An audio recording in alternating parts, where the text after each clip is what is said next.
And so what can we do? There are some things that I have been doing that have been very, very successful with my children. All of my children independently accomplish what they want to accomplish.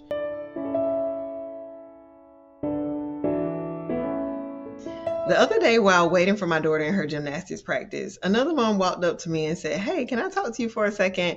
And of course, I was very curious as to what she might want to talk about. And so, she pulled me aside and said, "Hey, how do you keep your kids so motivated? I follow you online, and it's not just the daughter here, but it seems like all of your children are very, very motivated." And she kind of leaned in and was like, "For one, is that really true? Like, I know this daughter seemed to be really pushing herself, but are all your children like this?" And I kind of confirmed for her, yeah, they are all independently motivated to do what they want to do. And she said, "How do you do that in a healthy way?" Because there's some unhealthy ways, right? You could yell at them and scream at them and say, "If you don't do this, I won't do this for you."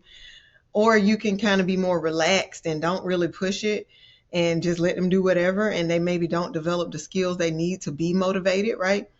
Or you can do it in a healthy way. And so she's asking the right question. How do you help your children be motivated in a healthy way? What she's hitting on is something that we're seeing more and more in our society, and that's childhood apathy. More and more young people are just disinterested in everything, that they don't want to show up completely for much, right? They rather just kind of talk to their friends or hang out looking at TV shows or play video games or look at a phone, right? Or look at some kind of device, but they're not engaged in the world around them. This is an increasing issue. And so what can we do? There are some things that I have been doing that have been very, very successful with my children. All of my children independently accomplish what they want to accomplish. It's not something I have to fight with them about. We don't have to argue about it. That some of the things they're doing, I even like, okay, you don't have to work that hard. Like, just relax. You are a kid. But they are doing what they want to do. So how can you do that? So using my training from DRI, as well as my education as a family demographer and been studying families for quite a while, there's 4 things I do. The very first thing seems very simple, but it's very, very powerful. You want to ask your children what the goals for their life is, right? In the things that matter to them. So simply, what are your academic goals? And you might want to make it not based on where you are right now, but just simply, if you could control the world, if you could have your perfect will play out, if you can get it exactly how you want it, what would it look like? And if they want straight A's, then okay. If you could have it your way, you would have straight A's. So now what do we need to do to accomplish that? And it's just that simple. The very first thing, let them lead the goals. It should be less about what you want them to do and more about what they want to do. One of the big mistakes we make as parents is, "Oh, I think my daughter would be good at this. I think my son would be so great at this. And so you need to go do this." Now, we can open doors and give them opportunity to try things, and we should, right? But we want to think about, maybe we can invite them to things, but we don't want to lead the goal. Well, you need to be a lawyer, and I'm going to force you to go to law school. Well, I might not be motivated to do that because it's not my goal. It's not actually what I can see my life going into. And so that's an important first step, right? Ask them and let them lead. Now, once they give you your goals, you help them accomplish, right? So my gymnast who says, "Mom, I want to go all the way. I really want this to be something I do for a living." And that's what she says. So we don't have to fight about being at the gym 12 hours because she understands that's what it takes. I know I'm just 11 years old, 10 years old. I know I'm very, very young, but I believe in what I can do. And I want to accomplish that. So I encourage and support her to do what she needs to do. So she's independently motivated. "Mom, can I watch gymnastics? Can I study another person who's already great at it?"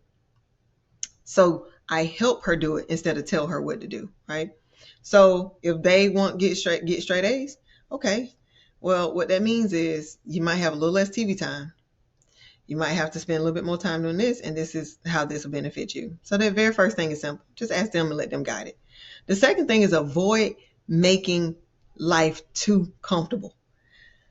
This cannot seem as intuitive, but it's very important that life isn't too comfortable. We do not, as human beings, go from an extremely rested state to climbing mountains. We have to train up to that. So the way our lives are set up now in modern times, life is just very comfortable. It's very cushy. That essentially we don't even have to write anymore. We could literally just touch the screen. Like we can do this instead of this. Our lives are just very, very, very comfortable and easy today.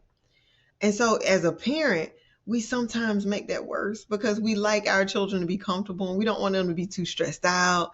And sometimes we remember when we was a kid, we kind of wish we had a little bit more support, but we don't want to go too far. We don't want to make life so comfortable that, for one, they don't learn how to build the muscles up for coping with difficulty, because that causes them to not feel capable. And when I don't feel capable, I'm definitely not going to be motivated.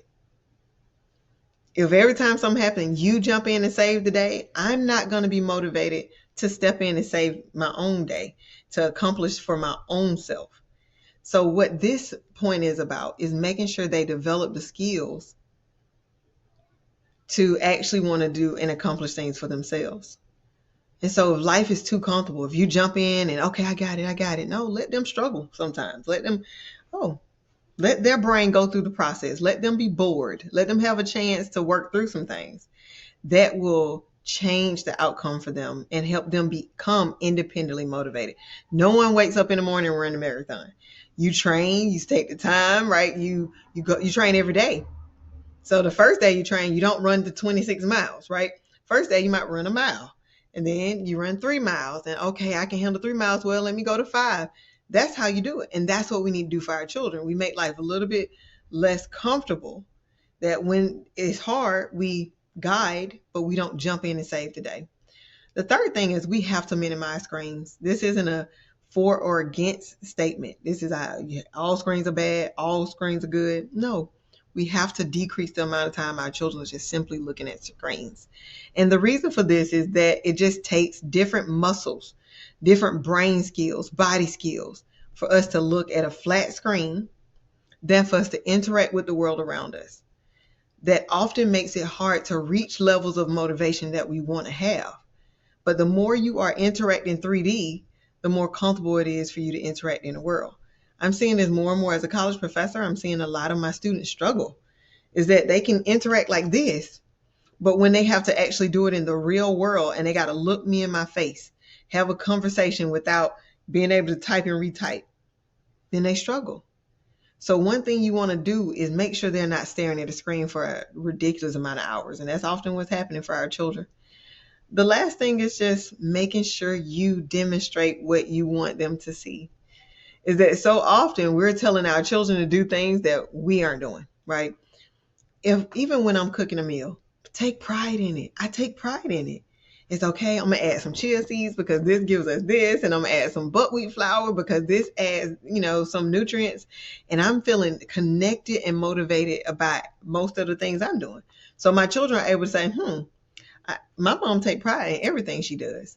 So I want to take pride in what I'm doing. Simple, right? So remember the 4 things. You want to ask them what their goals are.